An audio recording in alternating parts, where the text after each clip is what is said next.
Good morning and welcome everybody to this webinar. My name is Michel van Bellingen, BIPT Chairman, Belgian Regulator, and BEREC Incoming Chair 2021. I have the privilege to moderate this debate with a wonderful panel on 5G and health misinformation amid COVID-19. You'll find bios of our distinguished panelists on the website iicom.org. During the first part of the webinar, every speaker will have about 5 minutes for introductory remarks. Afterwards, we'll still have time for additional questions. What we are seeing is a wave of misinformation campaigns around 5G technology in many European countries. About 10 of them have seen arson attacks on equipment, including Belgium, Cyprus, Sweden, Netherlands, and UK. Operators and regulators have condemned those attacks. So I would like to ask Mrs. Rebecca Skipich, Senior Editor and Disinformation Lead at BBC News, who has a long experience as a journalist, to fill us in on the situation in the UK. Rebecca, the floor is yours. Michelle, thank you so much. And thank you so much for this opportunity to speak to you all this morning. As Michelle was saying, I run the disinformation team at BBC Monitoring. If you haven't come across BBC Monitoring before, we have 200 journalists based in 13 international bureaus around the world.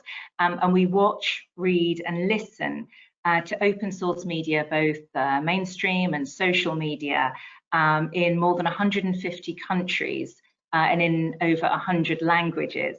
We translate, analyze and report on what we've observed.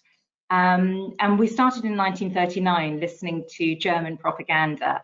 So we've been observing propaganda or fake news or disinformation for an awfully long time. So the team that I run focuses on this. And for the COVID crisis, the BBC asked us to get together with other specialists in this area from around BBC News to spotlight, highlight and debunk this wave of misinformation that we were seeing. Misinformation loves an information vacuum. And so we were certainly expecting the COVID crisis to bring with it this infodemic that people have spoken about.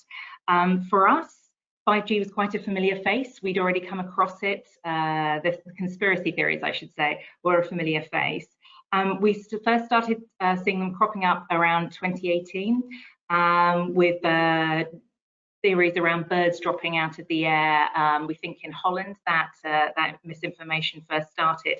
But certainly in the UK, it came to public knowledge around the Glastonbury Music Festival in the summer of 2019. For those of you not familiar with it, it's a huge music festival, around 200,000 people. And videos started coming out of people having nosebleeds, people having headaches, people being in distress, and folks started linking that to a 5G mast that had apparently been erected around the area. Broadly, the theory at that stage was that 5G apparently harms or controls you. So at that stage, as now, there was sort of mixed messages about exactly what the conspiracy theory was. And already it started to mix with other theories. So the anti-vaxxers, the chemtrails, at that point in the UK, smart meters were being introduced to lots of homes. And so it mixed in with that as well. It then went quiet until the end of January. And this is when theories directly linking coronavirus to 5G started cropping up, primarily on Facebook.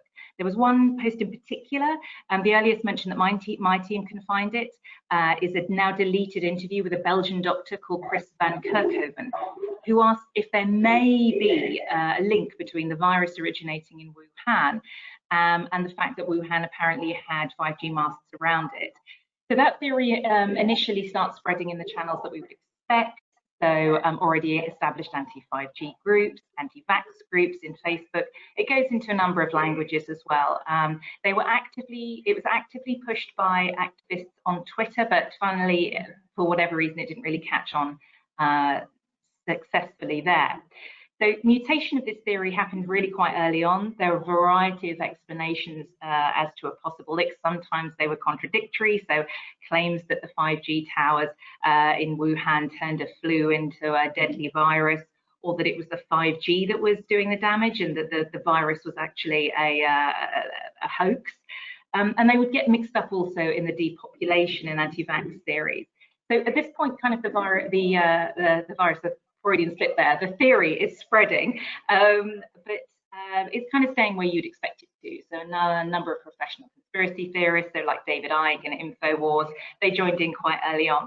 It's evolving though, so it's becoming more sophisticated. So we're seeing visuals, graphs, maps to kind of support the agenda of the conspiracy theory, and we're sort of people seeing purporting to be medical or scientific experts, so people kind of dressed up almost to give these theories.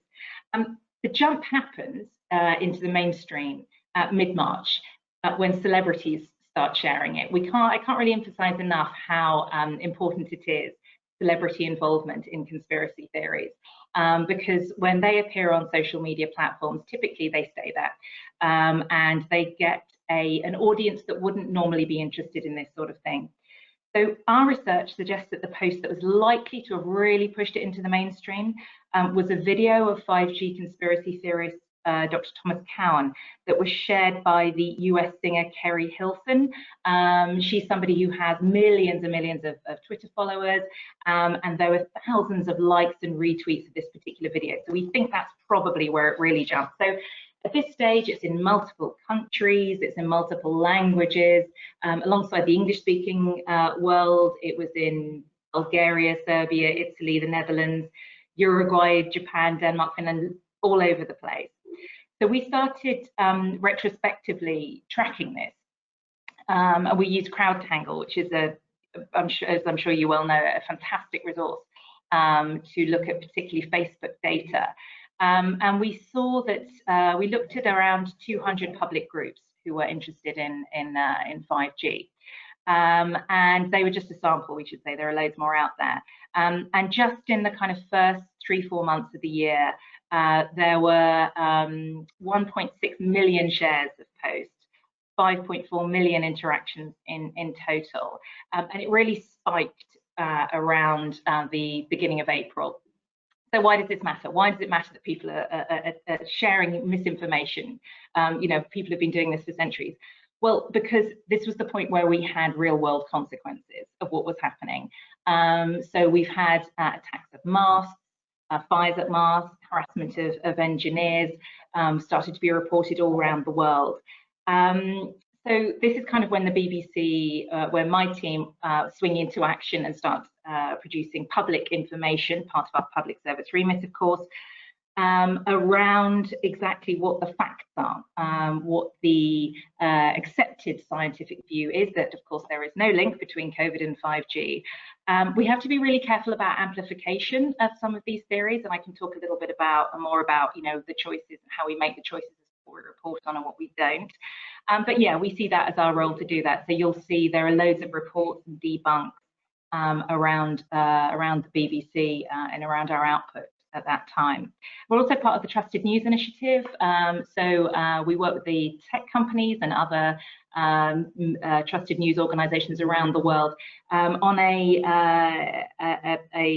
shared alert system. So if we see something on particularly social media that we think is going to cause harm, then we alert each other to it, as well as the tech companies. And we were certainly doing work around 5G at that point. So what's next? As far as kind of 5G and the conspiracy theories are concerned. I mean, it's been interesting because actually we've seen the anti-vaxxers really sort of starting to research, possibly because we're getting to the stage where a vaccine could be in the foreseeable future. But then over the weekend, we had more surging from the 5G theories and another attack in the UK on a mask. So it's incredibly tenacious, and despite our best efforts, it seems as though it's absolutely going to run and run. So we will be absolutely watching this space and keeping track. Michelle. Thank you very much, Rebecca. I would like to ask you two questions. The first one is, do you think that there is a link between the claim and the protest of concerned citizens on the one hand, and those attacks on equipment on the other hand? So, sorry, say that. Is there a link between concerned citizens and an attack? Yes, it is. So it's interesting because, you know, it's not something that we would necessarily be able to sort of to immediately note a causal link. But I think there's a huge difference between people legitimately expressing some of their concerns. This is, as we say, when disinformation, you know, loves an information vacuum, and if there isn't the information there, people are perhaps going to leap to the wrong conclusion. And I think asking questions about things, I think, you know, seeking information is all absolutely legitimate and perfectly proper. There is definitely, though, another element to this, which is when people who are resolutely not accepting scientific fact and then urging people to take direct action. And I think that it's important to differentiate between those two groups. Yeah, thank you very much. That's also the intel we have in our country, and there are those concerned citizens who want to avoid, let's say, chaos, and extreme groups, far left, far right, who just want to create chaos. That's the reason why I would like to ask you that. I have another question for you, Rebecca. Is it, according to you, sufficient to make citizens more aware of the benefits of the 5G technology to stop the misinformation campaigns about 5G? What do you think? Over to you, Rebecca. So this is, if I had the answer to this question, then yeah, I mean, the kind of the big sort of silver bullet that we're trying to find is what stops disinformation spreading. And certainly, I mean, because this is still a reasonably new phenomenon, we are trying out various different things. What we do is to try and get the facts out there. What the platforms have increasingly started doing, and we saw very interestingly Twitter jumping into the fray overnight with President Trump's comments about postal votes, is to flag things up and to put a point of friction in. So that people don't immediately start sharing things. And I think there's a huge amount around that, you know, not only should we be putting out debunks, but we should also be sort of stopping people sharing. So I think it's, yeah, I mean, it's a really tricky one that we haven't absolutely kind of, you know, got right. I think particularly in the UK, a lot of the 5G conversation has been around Huawei, which has meant that you've got, on one hand, news stories which are about the kind of politics of what's happening, and on the other hand, you've got conspiracy theorists putting out their point. I think something that hasn't been coming through particularly loudly has been the benefits. The sort of the positive reasons behind putting in 5G networks. You do get that, of course, from the mobile companies, but I guess people see that with a slightly different slant to it. So it's quite a messy picture, I think, particularly in the UK at the moment. So people perhaps, if they are seeking information, and particularly because sort of the algorithms do sort of push this some of this misinformation in the past to the top, might find themselves finding that rather than necessarily the facts. Thank you very much, Rebecca. Now, most of you have probably heard about ICNIRP. This stands for International Commission on Non-Ionizing Radiation Protection, dealing with electromagnetic fields, the EMF standards for mobile generations. This commission issues recommendations, guidelines. So I will give the floor to the next panelist, Senior Professor Rodney Croft. He is a Chief Investigator at the Australian Centre for Electromagnetic Bioeffects Research at the University of Wollongong in Australia, but he is also the new chair of the ICNIRP. Needless to say that Rodney is an expert of radio frequency health domain with a long experience. Rodney, you have the floor. Thank you very much. Well, it's certainly good, particularly here we're talking about misinformation. It's a great opportunity for me to just give you a little bit of an idea about what the science actually says, what it is out there that people are getting wrong. What are they miscommunicating? So I'd just like to give you a few slides, brief introduction to what ICNIRP does, what the guidelines say, what they protect against, and whether there is actually any problem associated with 5G. Next slide, please. Okay, well, a little bit about ICNIRP. ICNIRP is a not-for-profit, non-governmental organisation in official relations with the World Health Organization and the International Labour Organization. And its aim is essentially to develop and disseminate science-based advice on limiting exposure to non-ionizing radiation, which includes the radio frequency electromagnetic fields relevant to 5G. Importantly, it is independent from industry, has similar conflict of interest rules to the World Health Organization's World Health Organization, and members' financial disclosures are freely available from the ICNIRP website. Next, please.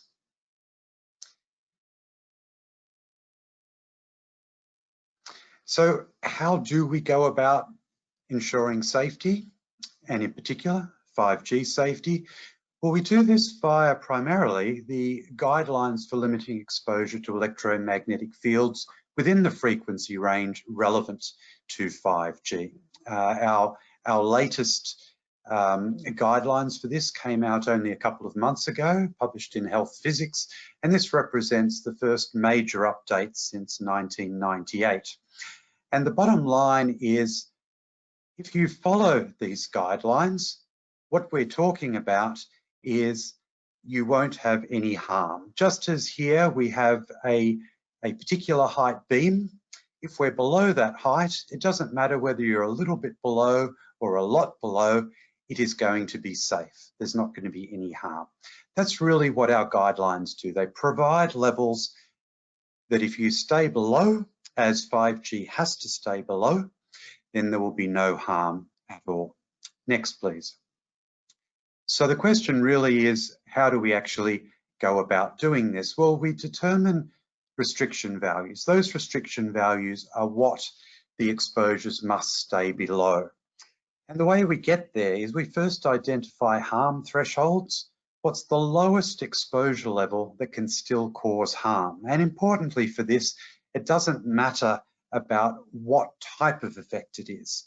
It could be that that we found that electromagnetic fields produced an effect that science just doesn't understand. We have no idea of the mechanism.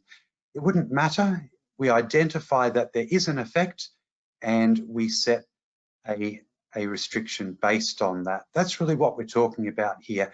The lowest effect, regardless of what we know about the mechanisms, the lowest effect that's actually been demonstrated to cause harm. Only in this case, what we're really talking about is something that we're quite used to dealing with. So we have a 1 degree body core temperature rise.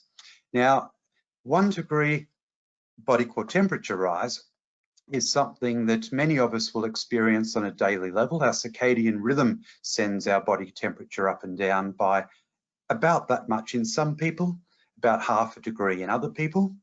So it's not something that is necessarily bad, and certainly if you're a runner, for instance, you get involved in intense exercise, you would find that that running for an extended period, as you would in a marathon, you'd have your body temperature increase by many degrees. But we don't want that, okay? This can happen. It most of the time won't cause a problem, but because it could cause a problem, we treat that as a potential harm. From that, we apply reduction factors to reduce that substantially. So we say 1 degree centigrade body core temperature rise could be harmful. We equate that with 4 watts per kilogram, whole body exposure, for instance.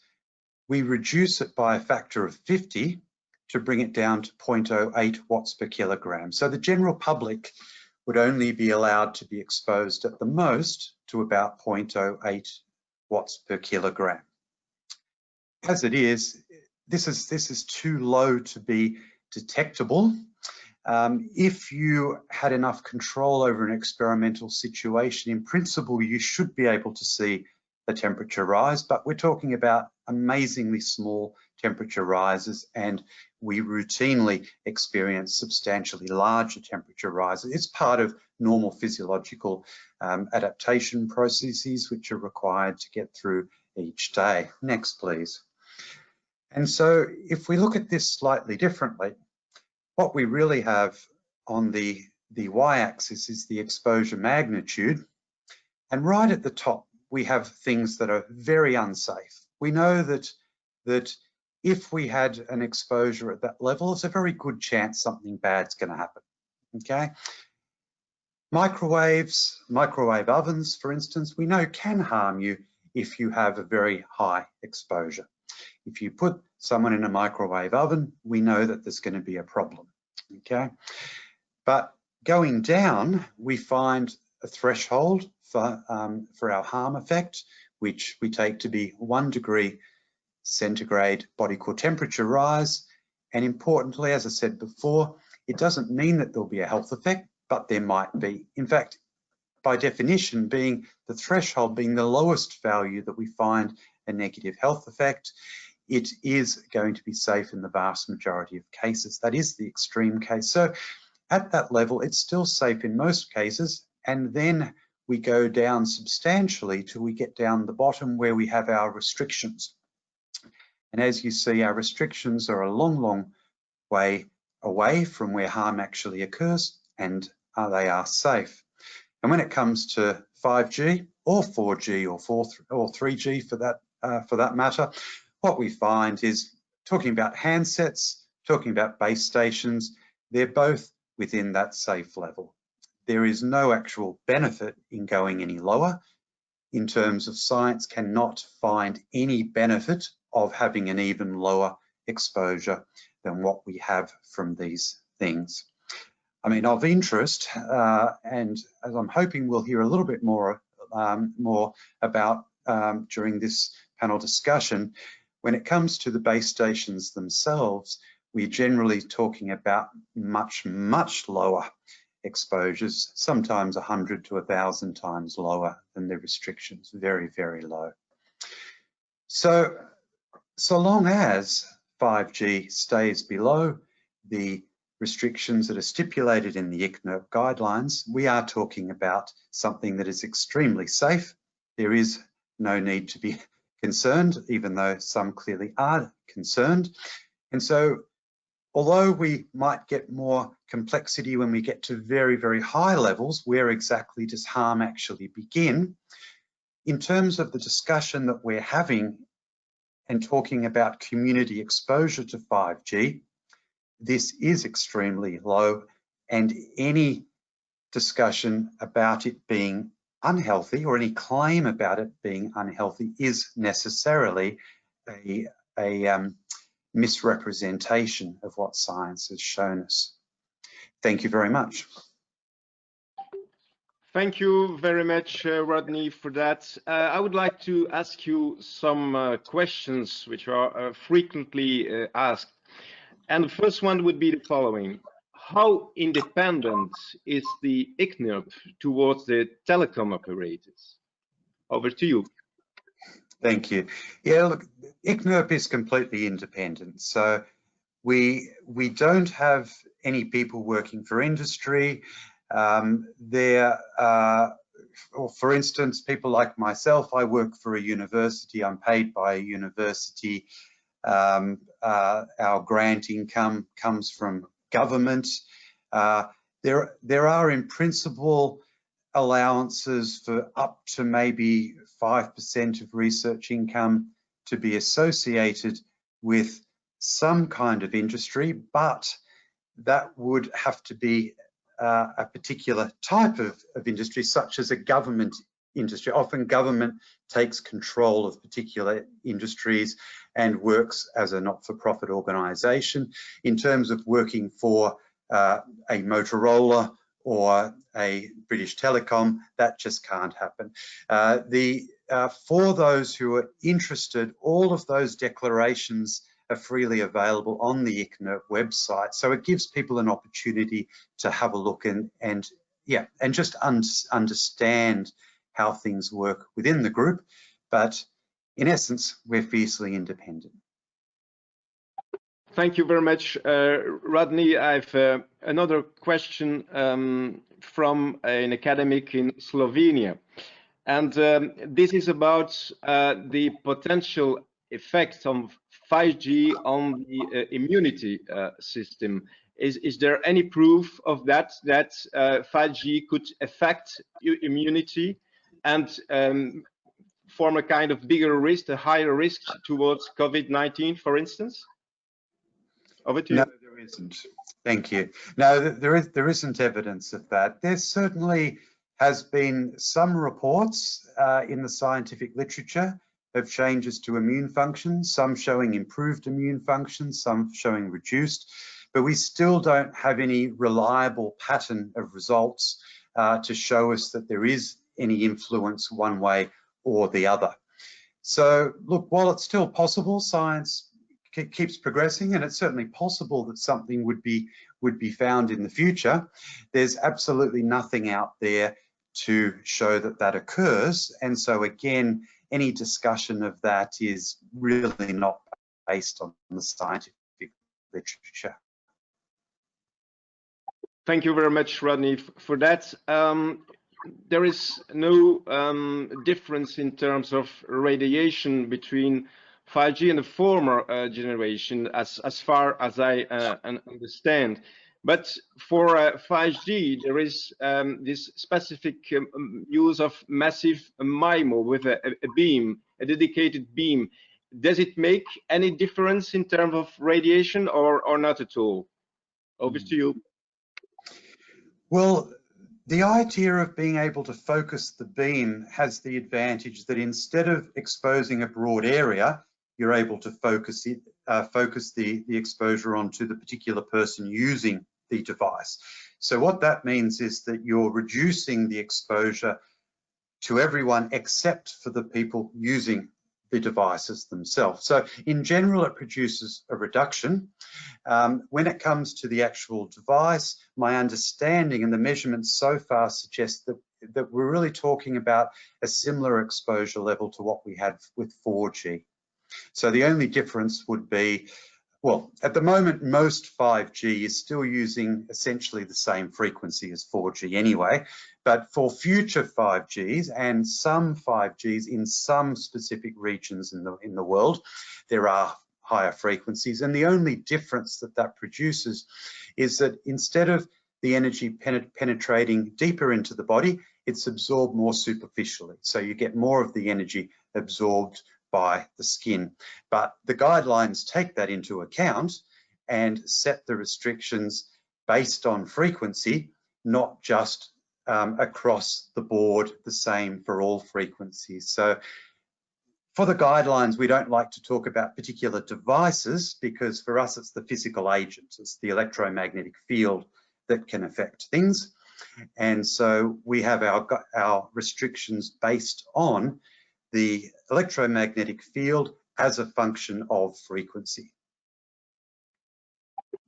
Thank you. Maybe one last question, Rodney. How important is the radiation of a smartphone? And same questions for a Wi-Fi device. Thank you.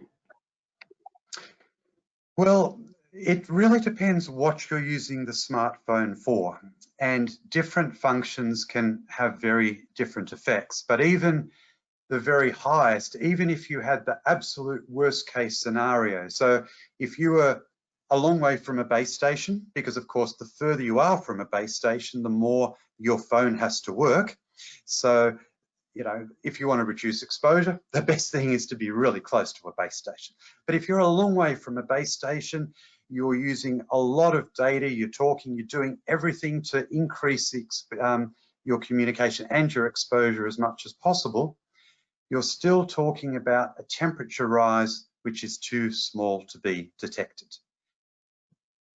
When we talk about base stations, about Wi-Fi, about most other devices that use very low levels such as Bluetooth, we're talking about much, much lower again. So usually 100 to, well, sometimes 10,000. Certainly some of our measurement studies have found amazingly small field strengths, and essentially they're really negligible. They're not something that the body's going to be able to detect, and certainly the thermal effect due to them is just going to be too small to have any impact at all, even to make you feel a bit warmer. It's just not going to be able to do that. Thank you so much, Rodney. I would like to ask to show the map, if it's possible now, to give an overview. Thank you for that. Rodney, you see on that map different European countries, and the red ones are the Europe countries with stricter EMF limits than the ICNIRP guidelines. What are your views on this? Is it necessary? Is it safer to have those stricter norms, or not at all? Thank you. No, well, what we saw before is that providing you're below the limits, there is no benefit of going any lower. Okay, there is absolutely no evidence of that, and certainly everything that we know about the mechanisms of how electromagnetic energy interacts with the body shows us that there shouldn't be either. So we're very, very confident that there's no point going lower. So the reason, I guess, is why are there differences? The bottom line is that these are not science-based. Okay, the ICNIRP guidelines are based on the science. They follow a transparent procedure that allows you to go from the scientific data to the restrictions. What we see in a few other countries is that generally for community reasons, political reasons, it's very hard to say. A country has decided to adopt a lower one, but not based on the science. So in India, for instance, they have simply said, we'll use a value that's only 10% of the ICNIRP guidelines. Now, that nice, neat number might sound good to the community, but it's not actually based on the science. So that, of course, brings in problems in terms of how well the telecommunication systems will be able to operate. And the trade-off doesn't seem to be there because there's no health benefit. But in essence, there's no benefit in reducing. Okay, thank you very much, Rodney, for this very clear information. Maybe it's about time to ask what a regulator can do to get grips with this misinformation about 5G and COVID-19. And I'd like to invite my dear colleague, Philip Marnick, Group Director for Spectrum at Ofcom, the telco and media regulator in the UK, who has a long experience within the wireless communications industry, to take the floor. Philip, you have the floor. Thank you very much indeed, Michel. Hopefully everyone can hear me. I was going to do a very brief presentation on what we've been doing here, because as Rebecca said, there's been some false information in the UK about some activities related to it, which has resulted in some 5G masts being damaged, which obviously has an adverse effect, not just on the rollout of 5G, but actually on people's ability to use communications networks, because most of the networks that are affected are actually 3G, 2G, and 4G, not really 5G. So here, if I can move to the next slide.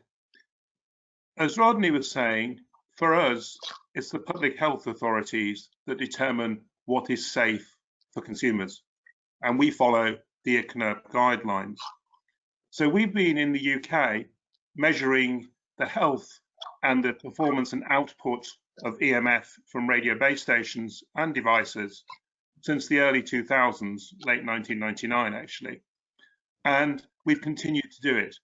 All of the measurements we've found have always been significantly lower than the ICNET guidelines, and we're talking about 1 to 1.5% of the guideline. So as you said, if the guideline is the level which is unbelievably safe and everything else is safe, we're well below it, as Rodney just said. So if I can move to the next slide. I think one of the challenges of 5G is it's not rolled out much. Can we move to the next slide, please? So one of the challenges for us is that it's not, sorry, the previous one, is that 5G is not rolled out much. And we've been going around testing base stations, but actually, importantly, what we really want to test is where people are and where there's lots of people, because that's where the base stations are putting out the maximum amount of power to service all of the users. So we've been going to some of the busiest places in the UK, and we've taken 22 of those across 10 of our cities, and actually checking what is the output of the base stations that are there. We're not trying to find the individual beams that are on the individual person, but what we're finding is the busiest place of the busiest places and seeing what is the power that's being put out that people would therefore experience in those places. And as you can see, one of the places we found with the highest power was at 1.5% of the ICNET power level, was at Canary Wharf. 5G itself was much lower, as you can imagine. It was 0.039%. So actually the rest of it's coming from 3G and 4G as we're trying to be there. We also know that as more and more users use 5G, then 5G powers will increase. And what we'll then do is go back to these places and see how that's changing over time, because that's what we're doing historically with a lot of the stuff we've done. We're also very aware that what we need to do is make sure that people are comfortable. So if we go to the next set of slides, please. Next slide, please. What we're now doing is in the UK, unlike other places, we have health and safety law that talks about how you protect people going near cell sites. But consumers, actually, we didn't have the ICNET base anything. So what we've now done is introduce, consulting on a new license condition that effectively says for any power, for any WT transmission over 10 watts, we will now be able to measure and make sure that someone is complying with ICNET, and therefore we'll be able to audit what they're doing. So this doesn't just affect 5G, this affects broadcast stations, it protects amateur radio, affects anything that's actually using radio and transmitting. So we'll go and make sure that people are then complying with ICNET. Everybody already complies with ICNET. The mobile industry in particular, always when they're going out and building sites, measures to make sure there is no exposure above ICNET anywhere. They also collaborate together to make sure the sum of all of the power transmitted from any base station meet the criteria, because it's not an individual doing it, it's the sum at a particular place that matters, which is what we've been trying to do through our testing. If you can move to the next slide as well. Information, though, is key. We are a spectrum authority, and one of the things we want to make sure is we're not the marketing authority for anything to do with radio, but we want to make sure we're putting out good and solid information that you'd expect from a regulator. So we've been putting out tweets and other information about what's going on, seeing how we can counter some of the false information that's being put around. So for example, this is one of the examples we're putting out, showing people where electromagnetic spectrum is, ionizing and non-ionizing, the sort of things that come up in the sort of standards, but nobody actually understands them. Showing you that the frequencies we use are actually the same frequencies we've been using for a long time, showing where 5G is, showing where other things are, showing the frequencies we will be using in the future. We're trying to make sure that people become aware of what's going on, trying to get information out into the public domain, trying to do it in a way that people will actually be able to understand. Because the key for us is putting solid information out that is understandable by consumers. We will work with the mobile industry, because the mobile industry will obviously talk to their own customers using their own language to try and get it out. that might be a bit more marketing because it's telling you the benefits of technology. It's showing what we're doing. What we want to be able to do is how do you get the information out to consumers in a way they try, engage with it, understand. We've worked with journalists, we've worked with others, we've worked with the public health authorities to try and make sure that we're getting consistent and clear messages. Can we then move to the next slide? But we are also the media authority. Hello. And what we've also been doing, as Rebecca said, there's been some false information out on various things. And what we've been doing for the broadcasters of which we are the regulator, we've been looking at the information that's being put out and making sure that actually information displayed to consumers is right, truthful, and actually balanced in what it's saying.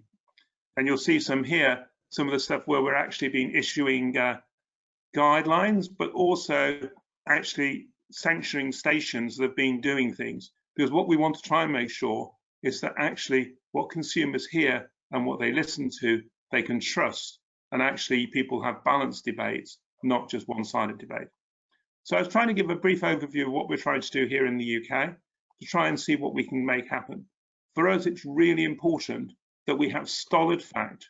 We base everything on international guidelines, which are agreed by the science community, which the health authorities believe are the right levels to keep people safe, that we measure them in a way that meets the standard, in a way that's clear and at locations that matter and important for people. And as we move forward, then actually we make sure that information provided consumers is solid and right and correct. And we need to make sure that all this goes through. As we go forward, we'll continue doing more testing, we'll continue doing more analysis, we'll continue putting information out into the public domain to help people understand what is real and not what people might think they'd like to hear. Thank you very much indeed. Thank you so much, Philip. There is one question I would like to ask you. Practically, as a regulator, as you mentioned, a media authority to impose sanction if needed, how can you make a clear distinction between so-called fake news, like it is something which has been proven to be false, and like 5G radio waves transmit COVID-19, and something which I would call unverified or not totally verified information? We think it's incorrect, but there is no scientific evidence, like Rodney mentioned, about the fact that radio waves might alter or not the immunity. How do you make the distinction between both in information? Over to you, Philip. I think we've got to be clear. We're not a censor. We're not there to actually censor what people say. What we're trying to make sure is that there's reasonable debate and actually people are putting out correct information. And you're right, there's some cases, I think as Rodney said, where on this hand or on that hand, there's one thing. And then if that's the case, you've got to be able to have debate, but you've got to be able to have a balanced debate that actually has all of the information. What you don't have is something that says, this is definitely this, and therefore it's gone the other way. So for us, it's making sure those sort of things take place. Thank you very much, Philip. More specifically on the health issue, do you have some kind of medical knowledge in-house, or do you cooperate with the scientific institute? How do you debunk misinformation related to this? Back to you, Philip. So for us, we've got to be very clear. We are the spectrum authority, and what we're interested in making sure that we understand the radio waves and actually make sure that we interpret what the standard says and go and measure it and check it and see it complies. In the UK, it's the Public Health England who's the health authority, and we work very closely with them. But they are the doctors, they're the scientists, they're the ones engaging with the work, they're the ones who understand what people and how people work, and therefore make sure that they take into account all the health risks, all the health benefits and everything else to come up with the information and we are guided by what they say. It's not for us as a spectrum authority to determine what the health should be. What we understand is radio waves, we understand how the market works, and we will always be guided with what Public Health England says in the UK about what's rated and what's appropriate. Thank you, Philip. I've one question from the audience from Hong Kong, and it is about the higher frequency bands. And the question is, how is it possible to reduce the worries on the radiation hazards on 5G radio based on very high frequency band like 26 or 28 gigahertz? Back to you, Philip. Thank you. I think that's a really interesting question, because as Rodney said, actually the ICNIRP guidelines apply to all frequencies up to 300 gigahertz, and actually have slightly different measures for different types of frequency, but actually it's more or less the same. I think one of the other things that we've got to be careful of, which I think is another misnomer, is that 5G is going to have lots and lots of base stations everywhere. And I think, as Rodney said about the handset, the closer you are to the base station, or the more base stations you have, actually the lower the power that's going to be put out, and therefore better for you. So actually, more base stations means lower power, less exposure, better for you. And I think this is one of the things where people get confused. I think also people have got confused about high frequencies because people have talked about 60 gigahertz. And 60 gigahertz has a water absorption peak. And people have actually said, oh, that means it must do something to the water molecules in the body. Actually, what it really means is that it gets stopped by water, and actually it has difficulty. So I think for us, it's actually trying to find ways in which we can actually make radio waves and this issue simple and more straightforward for people, and actually try and debunk some of the stuff that people go on about, because we can make sure it's nice and solid information. I think the worst we can do is say, this is a problem, this doesn't have a problem without it. We just need to be factual based, make it simple, make the messages straightforward, and make the messages, again, simple and straightforward. Thank you very much, Philip. You and Rebecca have described the situation in the UK, and we have seen that because of this pandemic, spectrum auctions have been postponed in several European countries for obvious reasons. But this sanitary crisis has also been an opportunity for the anti-5G movements across Europe to put an increasing pressure on politicians before making decisions about 5G spectrum at national level. So I would like to ask the next panelists to tell us about the views of the industry, and more specifically to fill us in on the situation in other countries like Belgium, why not, and the Netherlands, for instance. So I would like to ask those questions to Manuel Constam, who is Senior Vice President and Chief Corporate Affairs Officer at Liberty Global. Manuel has a long experience in both electronic communications and media company. Manuel, the floor is yours. Thank you, Michel. Thank you, and good morning, everybody. Yes, in many ways, this discussion is a new version of a very old discussion, right? And for many of us will remember that we had similar discussions in about 20 years ago with the introduction of GSM, 3G, 4G.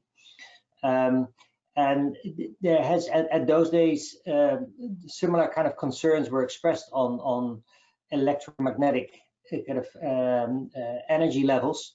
I prefer to use the word electromagnetic energy over the word radiation, because for a lot of people, radiation has a negative connotation. And I'll come to that in a second. But of course, what the explosive mix that we're finding ourselves in today is that we have a couple of things coming together. We have the incredible power of social media and of social media information bubbles kind of exponentially kind of feeding into conspiracy theories. We are living in a time of a significant global crisis, and at times of crisis in any situation, history has proven that even in older times, in conspiracy theories kind of live up and flare up quite significantly. And we see three things coming at the same time. Kind of one is the ongoing kind of technology concern about the 5G technology itself. We've had several months of very intense discussions about the geopolitical and security concerns that people had about the 5G technology, particularly coming from Chinese companies. And of course, we had the COVID-19 crisis hitting upon us.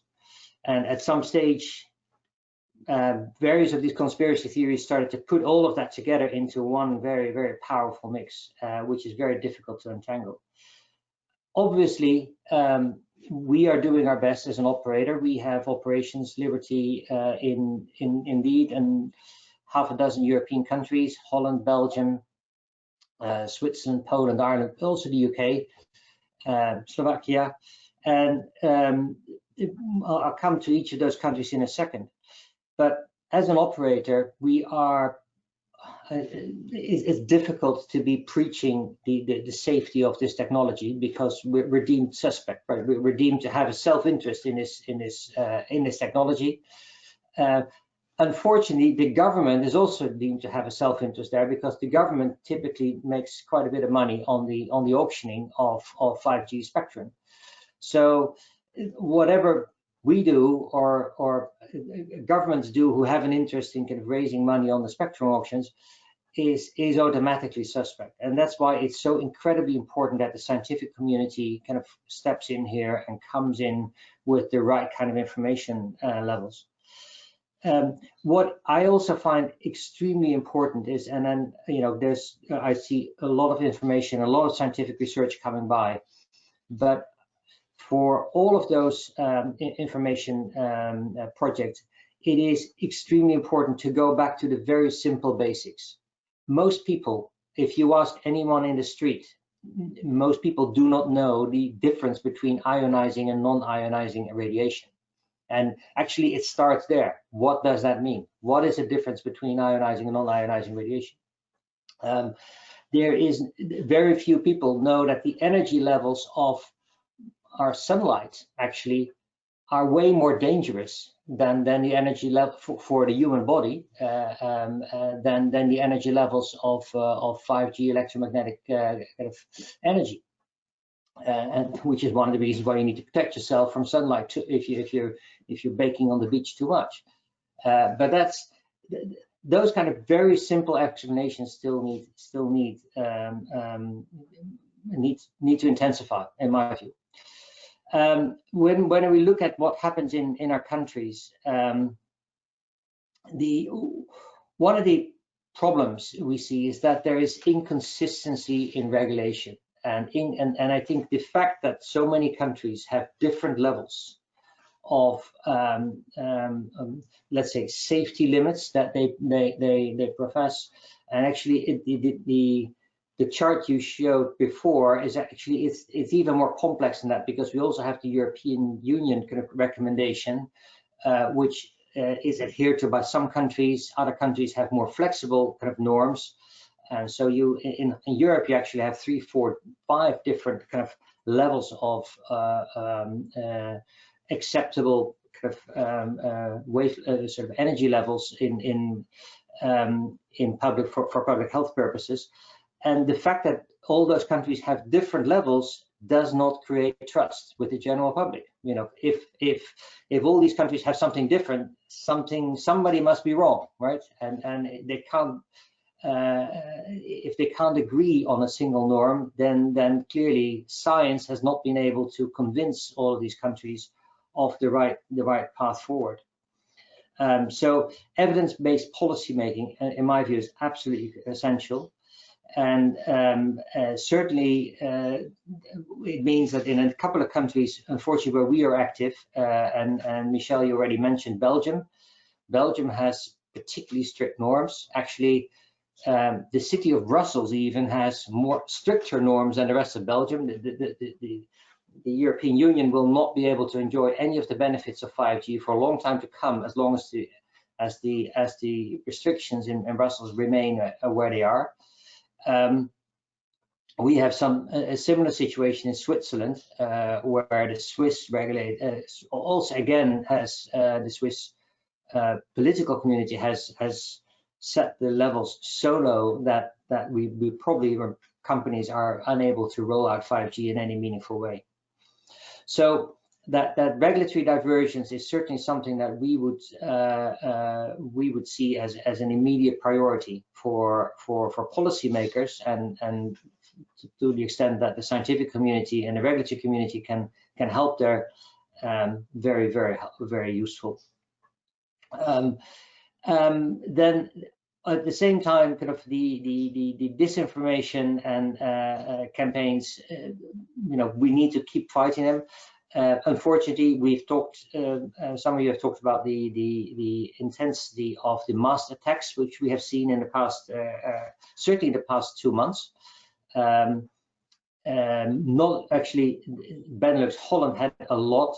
We had about 30 masks. Actually, even 2 days ago, another mast went up in flames.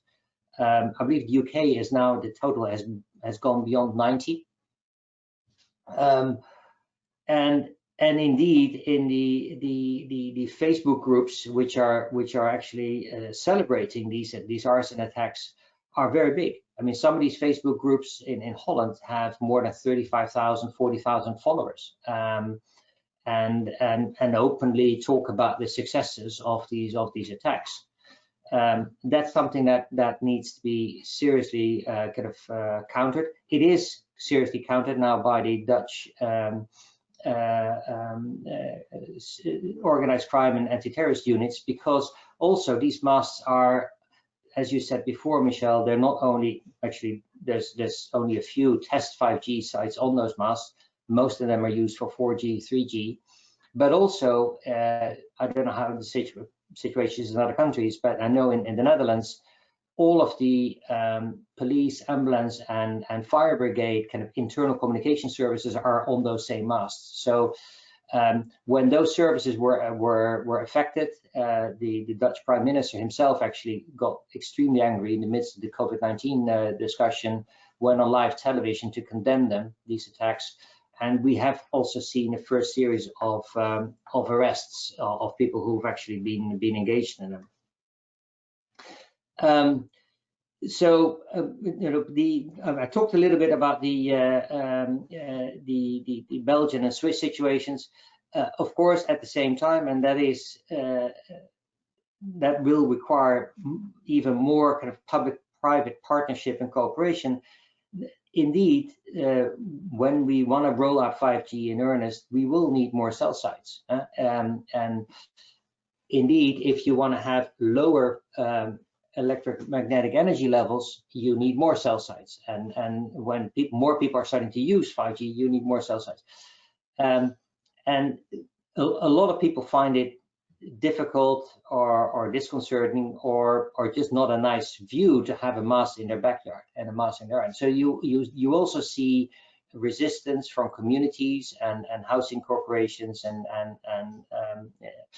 ordinary citizens in the rollout of these masts. So more work needs to be done in finding smaller units that are easier concealed, that are not as imposing as some of the ones that have been planted before.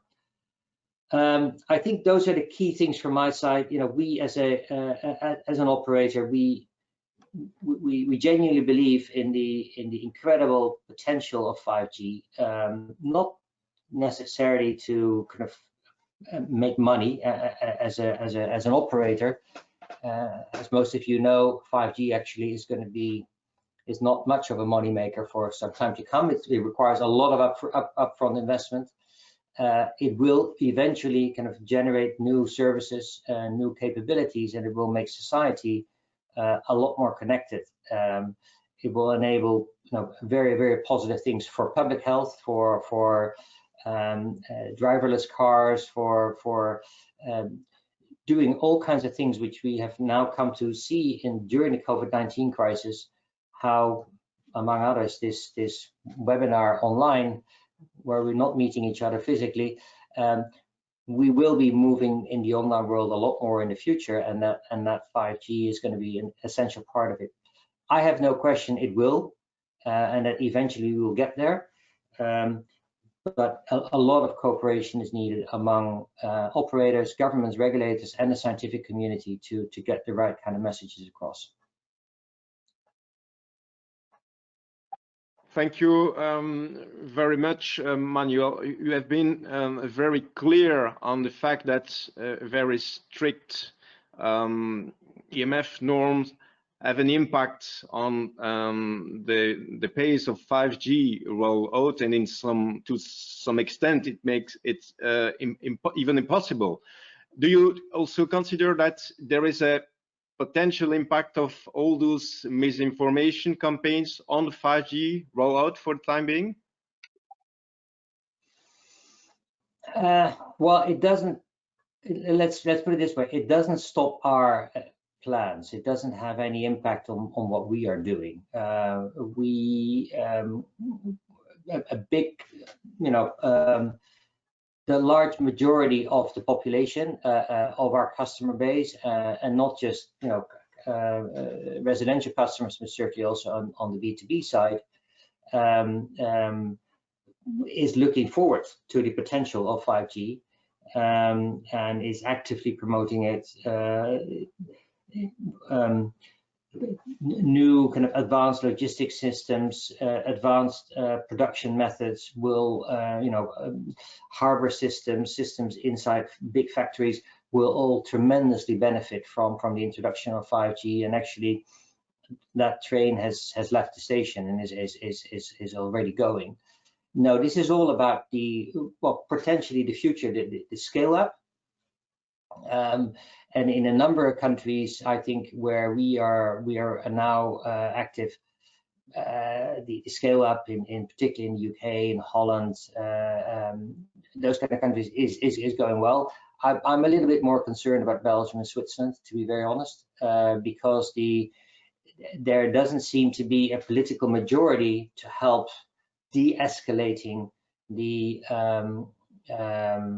misinformation campaign, because that's basically what it is, right? Thank you very much, Manuel. You rightly mentioned that governments and industry are both suspect. They want to make money, but what can be done to create stability and legal certainty for these huge investments in 5G networks by the authorities? Thank you very much. Well, yeah, the only thing I can say, I would hope that there's and the European Commission has an important role here, in my view, to start kind of homing in on any level of electromagnetic energy that we all feel this is something which is safe. Perhaps it's lower than some of the current levels that are being professed. But anyway, a level which is safe and which is commercially still viable for everybody to go at. The problem here is, of course, also is that when you ask a real scientist, he will always say there is always some level of risk, however minimal, however kind of thousands of decimals below, after zero, because there is never a zero risk, right? And that, for a lot of people in the general population, that itself is a worry. So you need to, and that's why I think what's currently being done is already very good, but hopefully governments united in particular in Europe itself are able to come together on one single norm where they all can say, very clearly, guys, this is safe and absolutely safe, and a lot safer than sitting for 10 minutes in broad sunlight. Thank you so much. I would use that comparison, nothing else. Okay, thank you so much, Manuel. Rebecca, I have a question from the audience for you. You mentioned the need to be careful about amplifying theories. And the question is the following. Are you aware of the work by Ethan Porter and Thomas Wood in conjunction with Avas and of John Cook and Stephen Lewandowski? More recent work suggests that the backfire effect does not actually exist, and that fact-based debunkings or else logic-based debunkings just reduce belief in conspiracy. And what are your thoughts on this? Over to you. This kind of speaks to the point that I was making earlier about how there is no kind of one-fits-all solution to misinformation. I mean, I think there's really interesting behavioural science around this, and I think probably just our lived experience would bear this out. That if you say to somebody who categorically believes something, no, you're wrong, it's very rare that they turn around and say, oh, right, you've probably got a point then. So I think what we can do is, we would be remiss if information was going out there that was having real life consequences and we didn't, as a public service broadcaster, put out the correct information. So I think there's that element to it. But I also think that as much as I find their work interesting and know that this is kind of, we're really kind of in the foothills of working out, what can work against misinformation. I'm just going to quote some stats that actually Ofcom have come out with. In the last 6 weeks, they've been looking at misinformation. And it's been interesting that over the last 6 weeks, it's been roughly the same amount of people who say they've been exposed to misinformation. So it's been just under 50%, I apologize. And that's kind of, remained reasonably sort of static. But the number of people who've shared it has really gone down. And those kind of are the people that we are targeting. So it's gone from 7% of those people who were exposed to misinformation sharing it in week 1 of the crisis in the UK to 4% sharing it in week 6. So that's a huge reduction. And I think anecdotally as well, we are getting contacts from people who say, all right, I didn't know that. Okay, that's really interesting. So, it isn't just debunking, but it's for the kind of true believers that probably won't work, but it's getting it out to other people who maybe are more on the fence, who really, aren't sure about it, the kind of innocent spreaders of misinformation. I think they're the people that we're trying to target. I think there's also a lot of work to be done around media literacy that the BBC are really part of, about, what is misinformation, what can you trust, what can't you, how to find out about sourcing. So we're doing a lot of work in that area that maybe doesn't hit the headlines as much, but we've also got things where we go into schools, so projects like the Young Reporters. And we also try and get our material almost onto we kind of like go fishing where the fishes are. So we've done a lot of debunks and misinformation that kind of speaks in the same language as social media. So we did a piece a few weeks ago looking at fake news generators that was very much in the style we use, kind of, good, computer style graphics and memes to show, these are the sorts of people who want you to believe misinformation, and this is why they might be trying to do it. And actually, these are some ways that you can spot yourself being the victim of that. Thank you very much, Rebecca. Do I understand you correctly that there is a need to adapt the message towards the different group? That, in other words, there are appropriate and inappropriate message for different parties if you want to debunk this misinformation? Yeah, absolutely. I mean, I think as Philip mentioned, we have to speak the right language. We have to get to the people in ways that they understand. Nobody wants to be lectured, and nobody wants to be told, no, you're daft for not understanding this. And actually, as Manuel said as well, we need to keep any message about whether it be 5G or other types of misinformation, any type of sort of correction of that or debunking needs to be really simple, really straightforward, not to make people feel stupid, and absolutely speaking the same sort of language or code as those folk who are sort of seeing the misinformation and believing it. Have you noticed some geographical differences in the UK? Some parts of the country which are more reluctant towards new technology than others. If I take the example of Switzerland, for instance, and Manuel will correct me if I'm wrong, I think that 5G is not a big issue in Zurich, for instance, the German-speaking part of the country, but in Geneva, the French-speaking part of the country, this is a big issue. Is it the case in UK too? So I might defer to Philip on this if he knows more than I do. I mean, certainly we haven't experienced that particularly. It does seem to be quite sort of standard across the country. I mean, it's quite difficult also to be absolutely clear how organic geographically tagged Facebook groups are, for example. So it might seem as though there's a lot of kind of interest and action around it, a certain area, but actually, you can't be totally clear around, if that's right. We certainly have seen a lot of anti-5G action around Glastonbury, around the West Country, which is actually where this first started. And there's a fascinating article that my colleague Rory Kettlin-Jones, who's BBC's technology correspondent, did about how those who are anti-5G have taken over the council there. So that's worth a read if you haven't done so already. But Philip, you might want to come in as well on this. I agree very much. As was mentioned, we have had a number of masts attacked in the UK. It's just around about 100. And there has been some concentrations of where that's occurring. But I don't think the concentration of where that's occurring really relates to the stories we've been talking about. It more relates to some of the people who've been doing it. So we've been working with the police and others to try and rectify that and putting information out. But I very much agree with Rebecca. We need to be able to talk to people in the right language at the right time.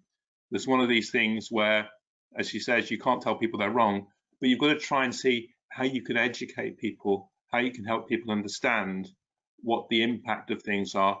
And actually, because we're talking about health, how we can make the language such that everybody, no matter where they are and how they use language, understands it as well. And I think it's really important we get our messaging right and we get the appropriate messaging.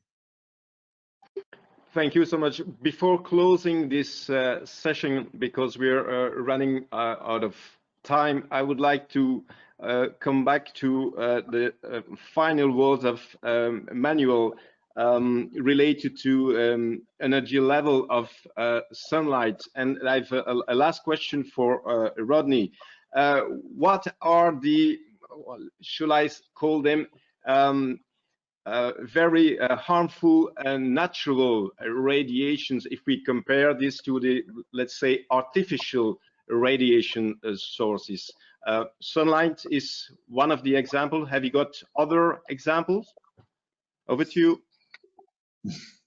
Okay, well, I guess for low frequency stimulation, I guess you have electrostatic discharges from lightning and so forth. That at much higher frequencies, you get radioactive exposure from radon, for instance, which is just sitting there in the ground, and more in some places than others. All of these things are genuine hazards, and depending on the levels represent differing degrees of risk. But when we come back to the 5G, it's just there is no hazard there below within the guidelines. So it's a little bit hard to compare. It really is. We have no hazard on one hand, and on the other, there is a genuine hazard and often a risk, depending on the magnitude of exposure. So Yeah, look, I'd say that certainly if you take that comparison, we are talking about very different things. But on the other hand, I don't know how it is there, but certainly in Australia, most people would be concerned about the sun. And so I don't know whether the comparison is so useful here. So probably there's a lot which is dependent on the particular audience that you're trying to communicate with. And well, in Australia anyway, in terms of the work we do with media here, we generally don't try to draw a comparison along those lines, because we think it's introducing a risk as a comparison, whereas what we're really talking about, there is no risk because there is no hazard in the first place. So I see what you mean, but it's something we try to avoid. Thank you very much for that, Bradley. So I think it's time to close the session. I wanted to thank you very warmly, all the panelists. It has been very useful. We can see that debunking those kind of misinformation, it's not an easy task, that you need to adapt the message. There are many ways doing so, but that we hopefully could reassure the public that organization like IFNIRP has done the best they can do, just to reassure people about this kind of fear. But definitely it won't be the end of the story, and there is still a lot of job to do, a lot of work to do. Thank you so much, everybody, and have a nice day. Stay safe and sane.